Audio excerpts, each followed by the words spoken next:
Hi, this is Mike from Mike's Unboxing Reviews and How To, and today we're going to look at the Doji X30.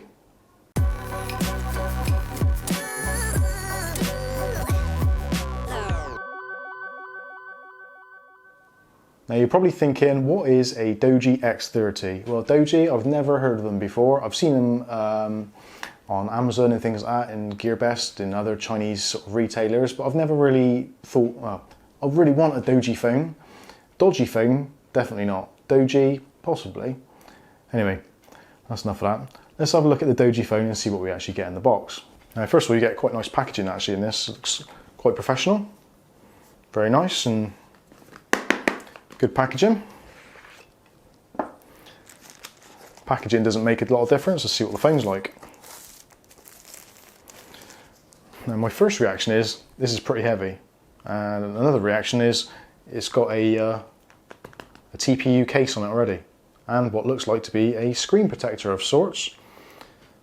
So let's peel that off straight away.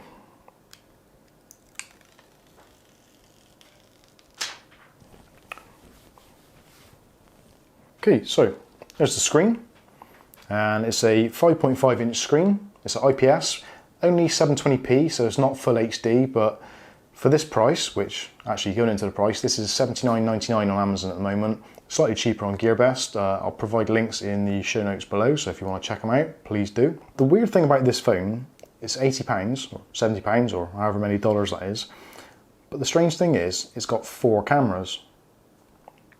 Now you can see at the top there, there's 2 little cameras there. Both of those are 5 megapixels each, but on the rear you've also got another 2 cameras. Now both of those are 8 megapixels each. So what this will give you is depth of field or background blur, or however you want to look at it. Dual flashes on the back, so multicolour flash, and on the front I believe there is also another LED for lighting up selfie shots. So this is quite a weird phone. Now you can tell straight away that it's customizable because the buttons on the bottom, the capacitive buttons, they don't have the normal Android bits and pieces on them, like the back button or the close program button. So you've got the option in the software to change them, which I quite like because I'm a left-handed person, so sometimes I like to use the buttons the other way, like the Samsung way versus what the modern Android version is. So that's quite nice, you get a bit of flexibility there. On the back also, you see a huge speaker, and we'll see how good that is shortly.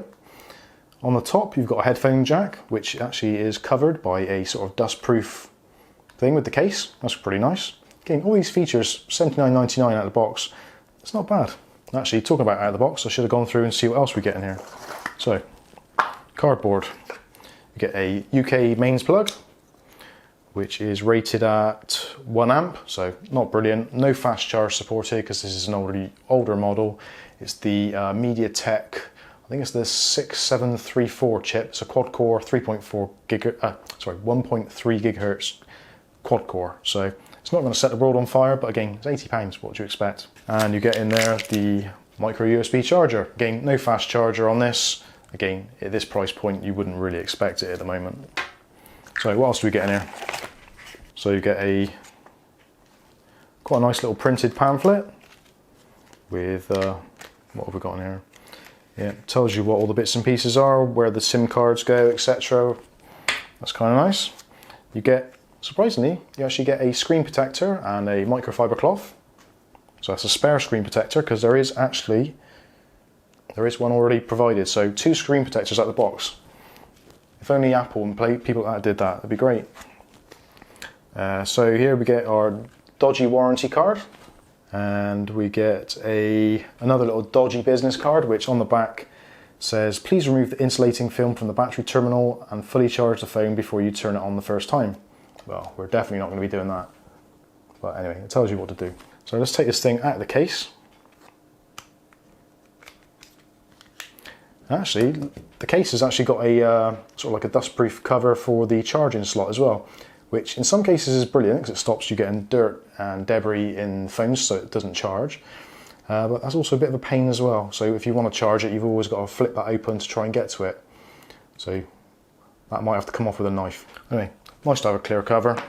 If you drop it, it's going to protect it a little bit. And if you drop it, because it is quite heavy, I think it's going to make quite a splash. So there we are, a bit of a fingerprint magnet on the back there. That sort of matte, satin matte finish is quite grippy though. It's not going to fall out of your hand very easily. And I've got slightly sweaty hands, but it's not dropping out there, so that's okay. So how do we take the back off of this thing? Right, there's a little clip there. So let's try and pull this off. Okay, so that's pretty solid. Now, as you can see on the back, the battery is 3,360 milliamp hours. Yeah. And also there at the top, you've got a SD card slot and 2 SIM card slots. Now, this is only a 3G phone, doesn't support 4G as far as I'm aware. I'll find out in the show note. I'll find out in the description, and if it is different from that, I will put it in the show notes to say it is 4G, but I don't think it is. I think this is only 3G, but multi-SIM and the SD card at the same time. That's quite unusual these days. Normally you get a combo slot which does either SD card or the SIM card, so that's kind of nice. Manufactured by Shenzhen KVD Communication Equipment Limited by Lenovo R&D Center. So this is actually a Lenovo phone deep underneath its dodgy branding. That's a really unfortunate name for a phone. Okay, so let's get the battery back in, get the cover back on, and let's power it up if it's got any battery. So there's a long press and hold, and there we go. You see the dodgy screen. I love that name, dodgy. That's brilliant. So this is powered by Android. Currently out of the box, as far as I know, it comes with Android 7, which is updatable if Dodgy decide to update it over the air. Now, specification wise, actually, let's have a quick read through the specifications on the back of the box. So you've got 8 megapixel times 2 camera on the back. You've got a 5 megapixel times 2 on the front. You've got 5.5 HD IPS screen, which is 720p as we said. 2 gigabytes of RAM and 16 gigabytes of ROM. It's got a metal frame, so that's a sort of semi-metal construction, so it's going to be pretty tough. It's actually very reminiscent of the Samsung Galaxy S5, S6 kind of range, so that's quite a good thing in itself.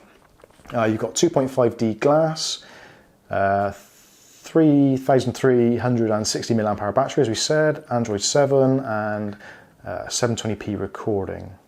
Now, again, it is 720p screen, so I would have thought recording would have done 1080p on the video camera, so I'm going to check that out actually, because 720p recording sounds pretty near these days, so let's have a look into that and see what the deal is.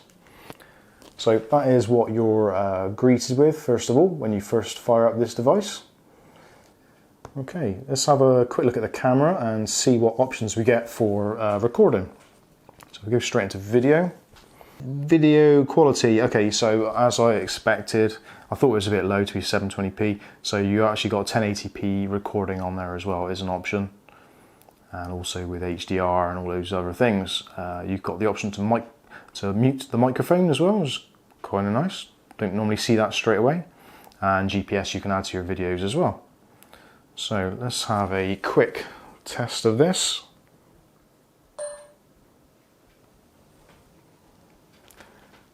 And you'll probably be seeing this on the screen, so you get an idea of what the quality is actually like. And let's see if we've got a bit of zoom.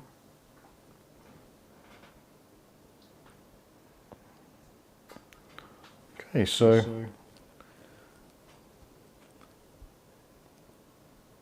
it's not a bad camera. So let's take a picture. So in the picture setting, we've got option for face and beauty, blur and mono. So you can do all sorts of different creative stuff with that. But let's just take a regular shot.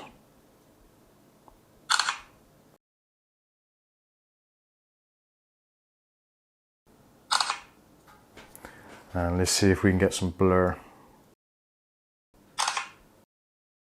Let's see if we can get a close-up as well.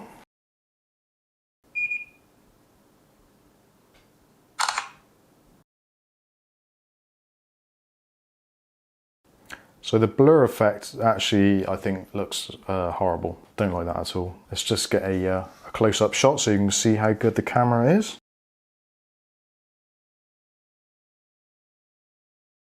So I've got a quick little snapper actually, not too bad at all.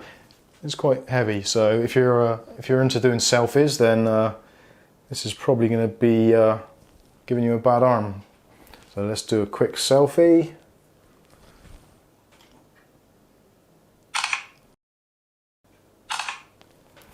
Okay, so I'll put those up in there somewhere. Oh, that is horrible. I know, that's just me. Anyway, so not much more I can say about it. This is just going to be a brief, quick unboxing and see what the camera's like. I was a little bit concerned that it was only a 720p camera, not a 1080p camera, which these days seems mental because even like £30 action cameras support 4K or 1080. So all in all, not a bad little phone. I quite like that. It's a little bit of a gimmicky thing, whether you need 4 cameras for selfies or for taking snaps, I don't know. But for £80, seems like a great deal to me. So if you want one, check it out in the show notes below. But in the meantime, I've been Mike. This is Mike's Unboxing Reviews and How To, and this has been the Doji X30. Thanks for watching.